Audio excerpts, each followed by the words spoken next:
Sur la clé de répartition, parce que c'est un sujet qui est un peu peut-être compliqué, on est parti en 88 avec le principe du rééquilibrage, qui est un principe légitime, rappelons-le. On n'est pas contre le rééquilibrage. Le rééquilibrage, il était essentiel. Oui, ça, tout le monde est d'accord là-dessus. D'accord, mais parce que parfois, si vous me permettez, parler de la clé de répartition, ça peut être perçu comme une attitude anti-rééquilibrage. Non, bien évidemment, le Nord doit continuer à se développer, les îles doivent commencer à se développer, puisque pour l'instant, ils n'ont encore pas commencé.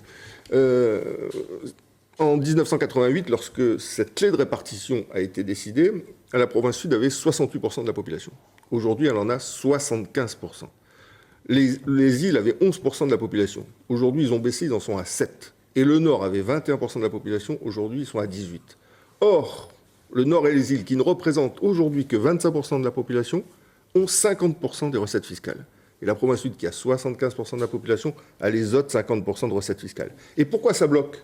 Pour une raison simple, c'est que 80% des dépenses de la province sont des dépenses d'enseignement et de santé, donc des dépenses incompressibles.